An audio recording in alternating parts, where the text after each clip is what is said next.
अगला पॉइंट आता है हमारा प्रेरणार्थक क्रिया। प्रेरणार्थक क्रिया क्या होता है, देखो नाम से पहचानना है। प्रेरणा, प्रेरणा का मतलब क्या होता है? जैसे हम कहते हैं कि मुझे ये काम करने की प्रेरणा यहाँ से मिली, तो मतलब एक तरह से हम प्रेरणा को आज्ञा के रूप में क्या देख सकते हैं कि हमको किसी ने काम करने की आज्ञा दी, भले ही वो हमने अपने मन से उठाई। यहाँ मान लो हमने किसी को मेहनत करते हुए देखा और हमने कहा कि यार ये मेहनत कर सकता है तो मैं क्यों नहीं कर सकता, तो आपने ऐसे मन में सोचा और आपने उसकी बात मान के अपना काम करना शुरू कर दिया। फिर आपसे किसी ने पूछा कि भाई तुमने ये काम कैसे शुरू किया, तो आपने कहा देखो मैंने ये प्रेरणा ना उससे ली।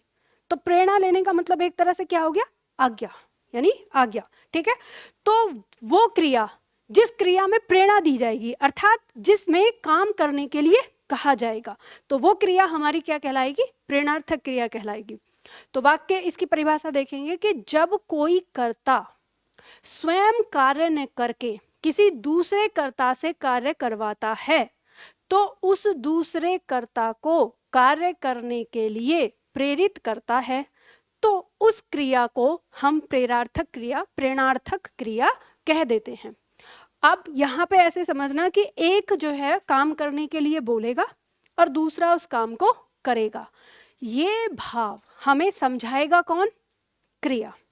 तो जिस क्रिया से हमको ये महसूस होगा कि यहाँ काम को करवाने वाला कोई और है, ऑर्डर दिया जा रहा है किसी को काम करने के लिए, तो वही क्रिया हमारी प्रेरणार्थक क्रिया कहलाती है। दो प्रकार की होती है ये, प्रथम प्रेरणार्थक और द्वितीय प्रेरणार्थक क्रिया।